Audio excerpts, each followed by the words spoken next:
Hvordan kan man som autist sætte grænser over for andre? I denne video vil jeg fortælle om, hvordan det for mig som autist har været meget svært at sætte grænser over for andre, og hvad der har hjulpet mig til at blive bedre til det. Som barn har jeg haft den oplevelse, at det at sætte grænser ikke var muligt for mig. At jeg var en byrde, og at jeg var besværlig, og at de grænser, jeg satte, ikke betød noget. Der var ikke nogen, der var klar over dengang, at jeg havde autisme, så derfor var det også svært for mig at sætte grænser, fordi jeg ikke forstod dengang, hvorfor jeg ikke kunne det samme som de andre, og åbenbart havde nogle behov, de ikke havde, og jeg som sagt bare følte mig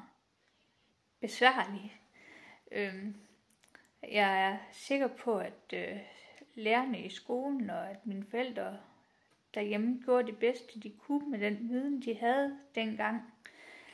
Men som sagt, så var der ikke nogen af os, der vidste dengang, at jeg havde autisme. Så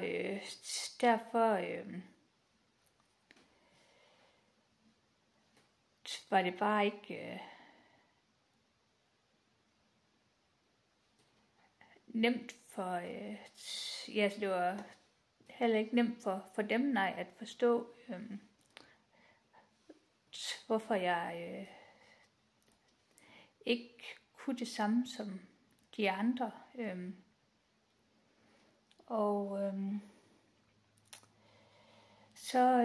Som voksen har jeg også haft meget svært ved at sige fra, ikke mindst over for de kærester, jeg har haft, hvor jeg har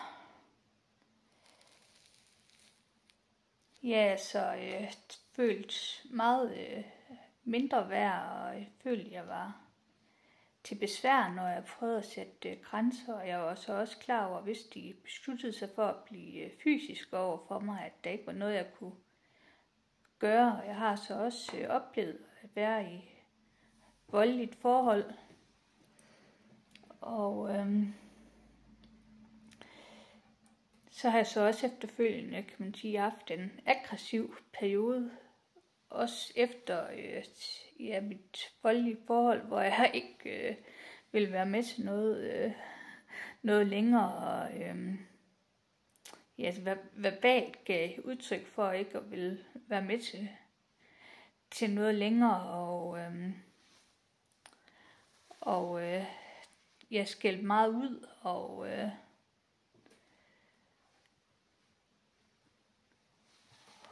og jeg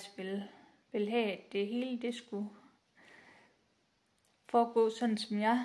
gerne ville have det, kan man sige. Så har jeg også haft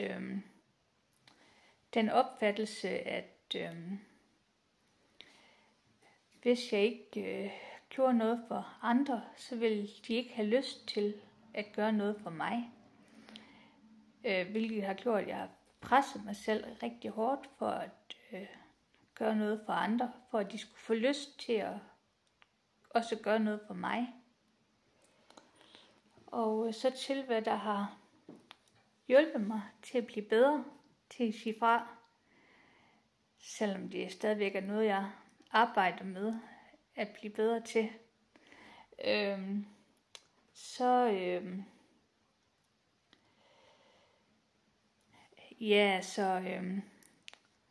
For at starte, hvor jeg sluttede, så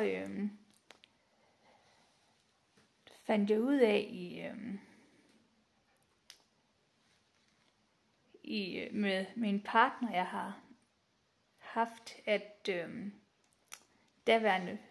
partner gav udtryk for, at at han følte, at han skyldte mig noget, når jeg pressede mig selv hårdt for at gøre noget for ham, så følte han pres for også at skulle gøre noget for mig, hvilket ikke var den hensigt, jeg havde, hvilket så også har gjort det nemmere for mig ikke at presse mig selv så hårdt for at gøre noget for andre, når de åbenbart bare gør, at de føler sig presset til også at skulle gøre noget for mig. Og med hensyn til min aggressive periode, så har det hjulpet at finde ud af, hvad der lå nedenunder al vreden. At jeg var bange for at være sårbar over for min daværende kæreste. Fortæl, hvad jeg gerne vil have, og hvad jeg ikke vil have. Og jeg blev så bare, så var det så bare nemmere at blive vred, i stedet for at så give udtryk for, at jeg blev ked af det, når han overtrådte mine grænser, og fortælle ham, hvad konsekvenserne ville være for at overtræde mine grænser, og så sørge for, at der også blev konsekvenser for at overtræde mine grænser, hvilket jeg så heldigvis også blev bedre til at jeg så give udtryk for, så at der så også bliver konsekvenser.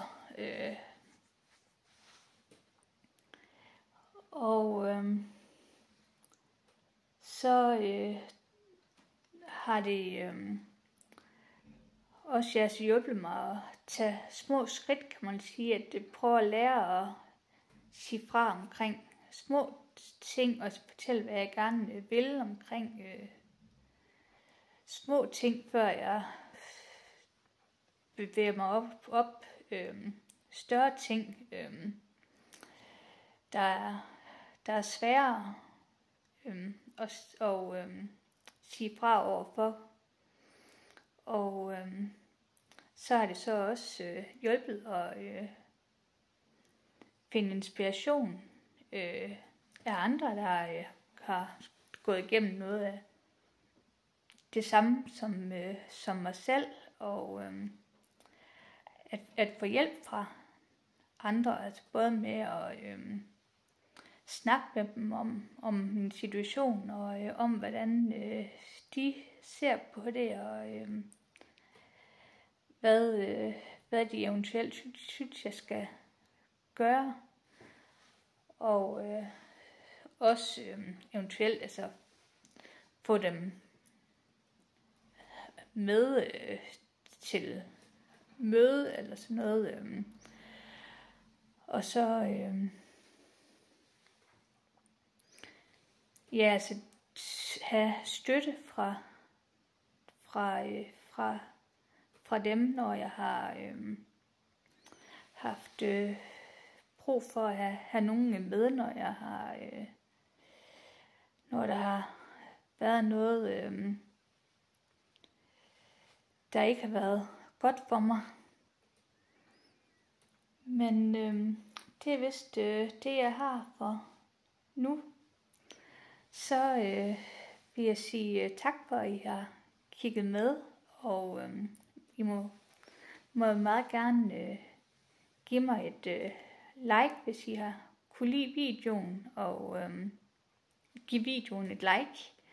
og så må I meget gerne abonnere gratis på min kanal, og må I også gerne fortælle i kommentarfeltet omkring jeres egen erfaringer omkring at sige fra.